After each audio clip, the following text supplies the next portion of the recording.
Halifax. That's the furthest I've been. And that's a long time ago, before I ever got married. Well, I was born 1903. 1903. In Yarmouth, Nova Scotia. I had two brothers, but they died when they were babies. I don't remember them.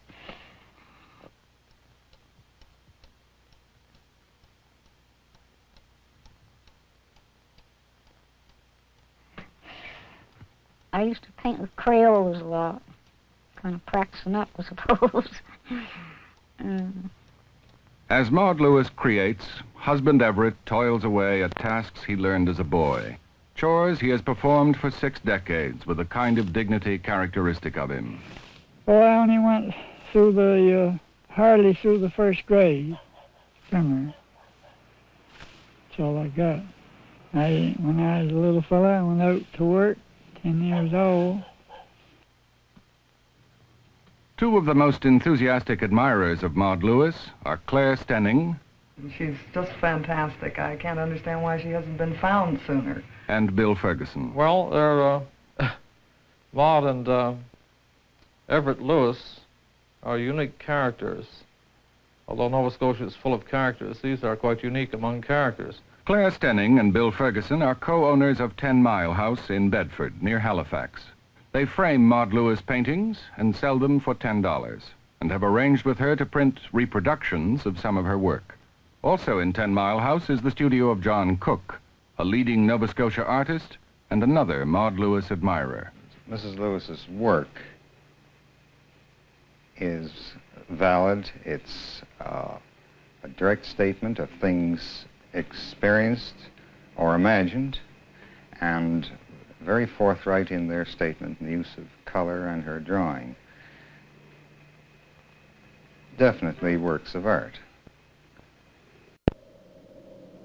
I get my groceries from the store. Boy, sometimes I go on my wheel, sometimes I go on the bus, and sometimes I get a chance in. The other day, though, I went on my wheel, come home. But it's all right when it ain't headwind, but when it's headwind, it's hard pushing with a load. I must have put near over 50 pounds on me the other day, put near 75, I imagine. It's hard work. When I was small, they used to have teams and ox teams, and if the other neighbor had no team, well, they'd go haul all her wood, and all she'd have to do was make a supper and give them their supper, and they'd have all their wood cut up, split and everything, all ready for the stove. That's what they used to do. They used to make frolics for mowing, too. Of course, they always had something to drink. They always had a gallon of rum for a frolic, but that was only 75 cents. They used to have a big supper, but everybody had a good time, but you couldn't do that today. You make a frolic today and they'd all be in a fight. Spoil the whole thing. Hey, you try it and see. They get jealous over the wife. You look at the wife, why they give you a beating over that, so that's the way they do. That's why I say a man should be boss of his wife. Of course, she's probably boss in the house. But, some things she does, things that I don't like. I tell her not to, but she does. But she shouldn't do that in a way, because she's going against her husband when she does that. That's one thing. And that the husband wouldn't like that. So after you tell them anything not to do, and they do it, why, your husband thinks a lot about that, but he don't say much. Because if you like anybody, why, you'll do pretty near what they say. And I like that dog. That dog will do whatever I tell her. Or him either, or either one of them. If they start for them bushes, I tell her come back, she's going to come back. Of course, she's feeling good now. I ain't had her out for a little while, but I'm going to take her out pretty soon. Let her have a run. But they kiss me every morning. You come over now and see what they'll do. Look at that, Jamie. Come on back. Come on back.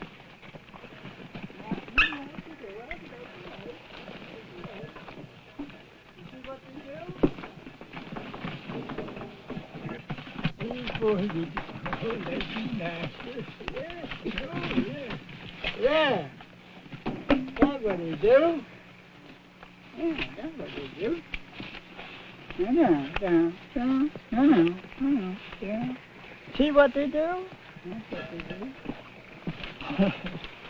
That's what they do. Oh. That shows you who they like. Everett, who considers himself a kind of business manager, also cuts the board on which his wife paints. Can't expect too much, you know, but she does well, the way she is. Of course, she ain't very strong, you can see that. Of course, she don't eat so much she did when she first comes. She don't eat like she ought. I think that's what makes her thinner. I think she smokes too much, too, because the cigarettes, you know, there's got a lot of that acid in that there stuff, and the system ain't strong enough to chuck it off. That makes poison. But she smokes quite a lot. Of course, I don't see none. She smokes all she wants. That's her. Well, I chew. I don't smoke. He's a real character. He was a peddler and is very astute when it comes to business in the context of their being astute, not astute necessarily as big business. But he understands trading in that he bought and sold. They're afraid to charge very much for the paintings because they're afraid that they'll lose their market. I know that almost everyone would be prepared to pay at least double what she asks for them, but they feel that they should have a little more than they used to have, but they don't want to lose sales by asking too much. Well, the price has gone up some. I used to charge $4.50 for them, but I've gone up 50 cents, $5. You know, brushes and paint cost a lot, you see. Boards and oil colors, they all wound up. So I went up in the price, $5.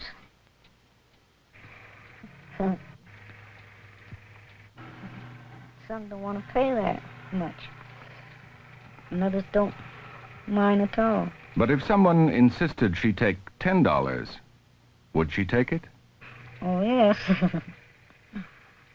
I won't charge too much. That'd be a little too greedy.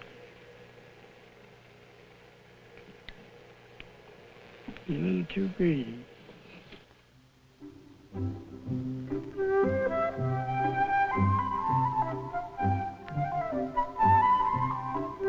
I put the same thing in. I never change them. Same colors and same designs. She doesn't associate with other artists at all. She apparently feels this need to express herself along certain lines, and therefore there's no point in her contacting artists to find out, how do you do this, how do you do that? She knows how to do it. My favorite painter? Use it. Well, I never seen many paintings from other artists, you know, so I wouldn't know. It has this childlike, tremendous feeling to it. No shadows at all.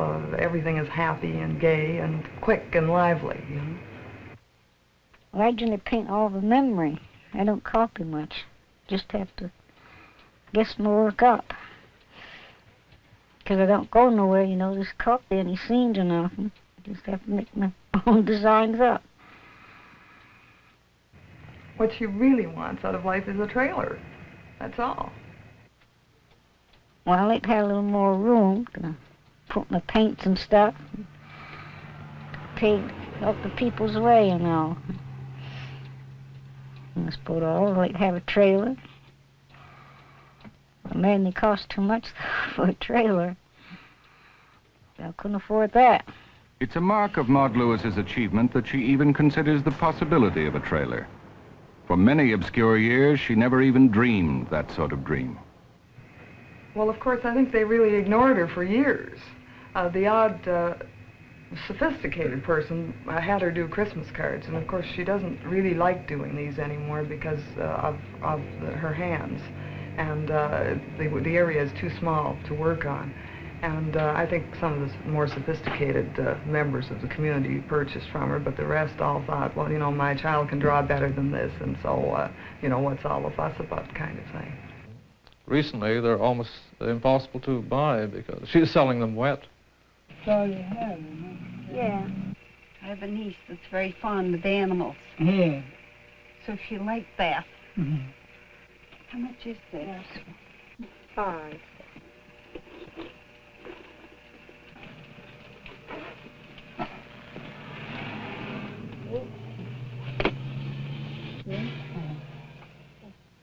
Many a tourist who's heard of Maud Lewis stops at the weekly Digby Courier, where Mrs. Edith M. Wallace is publisher, for directions to the artist's home. I think her work is really fine. It's probably different from what I would draw if I could, or paint if I could really paint. It's primitive, that's sure, and, well, what I might say, unspoiled by any knowledge that she might have learned, you know, about painting. However, I'm not a critic on painting, not at all.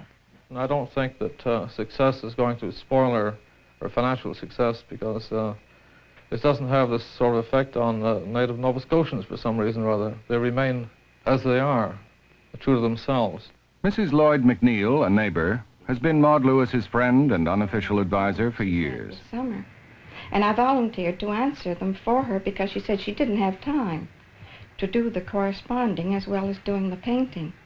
I think Maud was very reluctant to keep those letters because she felt she didn't want to accept any money for work that she couldn't send right then. Many of them mentioned how fortunate she was in having a husband like Everett who encouraged her to keep on with her painting. You know, when I went to school, they used to make fun of me. Of course, they was in the 9th and 8th grade. I was only in the ABC.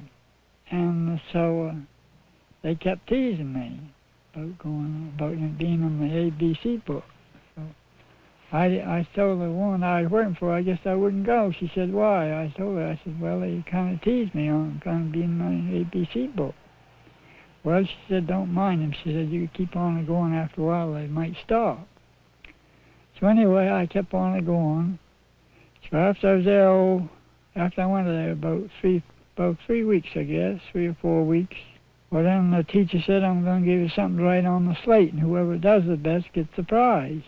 It was only 1 cent. So I went to the bottom, and he come looked at mine, and went up along, looked at theirs, and he come back, looked them all over again, and I got the prize. And some of them didn't, they cried. But they didn't say no more about me being in the ABC book. No, sir, they didn't say no more about me being in the ABC book after that. That fixed it. It was only 1 cent. 1 cent. Of course, I bought me a big stick of candy anyway.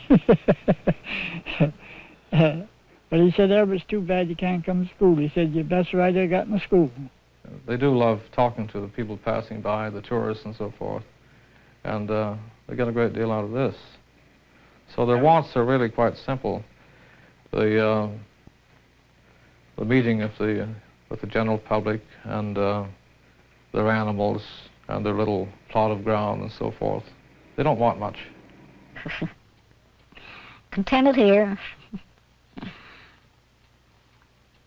Ain't much for travel anyway. Contented right here in this chair. You know, if I got a brush in front of me, I'm all right.